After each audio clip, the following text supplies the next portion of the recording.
So it's been 27 months. I think we are overdue for an update. Let's go. To come on and talk a little bit about the progress of my hair and just to give you guys an update at what's been going on with me and my hair. So I just retightened my periphery and my crown area. So, that's the area of my hair that has a very loose texture. I experience a lot of slippage in that area, so I have to stay on top of my crown and my periphery. So I just did that. So I'll actually kind of go in and let you take a look here at some of my retightening work. You can see that.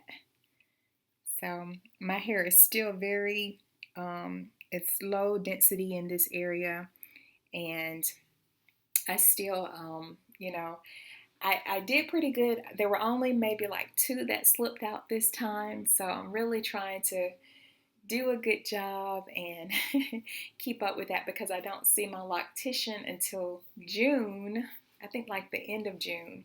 So they're kind of slowly weaning me off of them.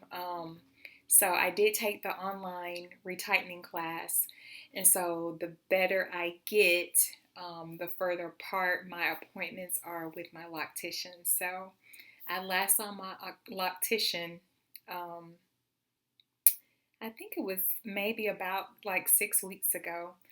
And so I won't see them again. So I think we set it up for like 3 months. So I was like, oh my goodness, I really have to stay on top of it because other than that, I would just have like a poof afro in my crown area. But anyway, so trying to stay on top of that. And if you can see, like just a big difference in the progress of my locks in this area compared to the back. So I'm just going to pull like one of these, like even here. So like even though they're like very, very long, which you can see, but you see how thin it is, and compare it to, let me just grab one here. Like it's still thin, but it's just like way more substance to this. There's just like a really big difference. Like these look like newbies, and the back is just so thick and full, which I'm so happy with that. So what have I noticed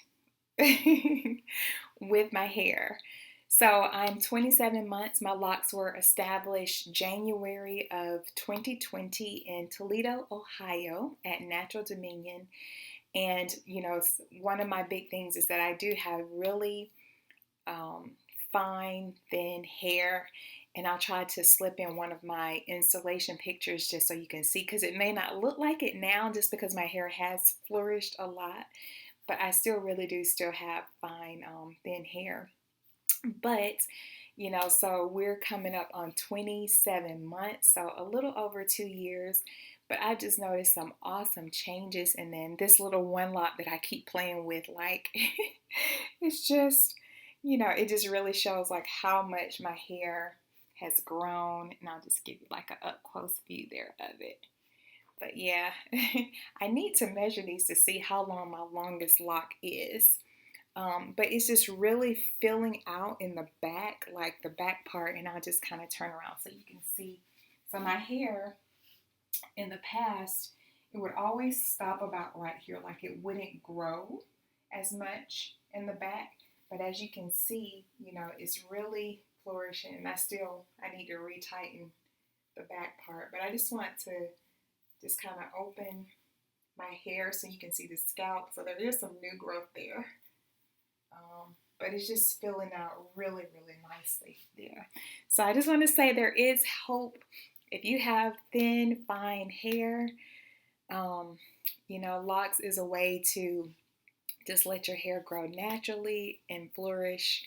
You get to just leave it alone and let it do its thing. Because I think, when you do have fine, thin hair, is easier to damage. So like some people can straighten their hair and maybe it doesn't affect or compromise their hair. But when you do have thin hair or fine hair, it just seems like it's way more delicate. So I really did do a lot of damage to my hair in the past, straightening it because it was so curly. Um, then I always did the extra heat, and it really damaged my hair. So, you know, um, I've just been so happy with the results. Something else that I've noticed, so it's really the tips are starting to get really hard, especially in the back. And if you notice there's like a little like lump there, but it's really hard. But you can still see my little curly Q on the end there. So that's something I've been noticing, like a lot more balls on the ends of my hair, and they're just really, really hard. Something that my loctician encouraged me to do and I don't know if it's because of my hair texture, because it is curly, but some of my locks are like really lumpy. So something that I've been trying to do is maybe do a braid out once every 2 or 3 weeks. And, I'll just wet it and braid it and let the braid stay in for a few days or at least for a whole day. And that kind of helps smooth out the lock. And that's something that they said I could do. They also said I could wet it um, and just kind of massage it. And that will help to kind of smooth out some of the lumps too. So that's something I'm trying. But that's basically, the main updates with my hair. It's still doing really, really well.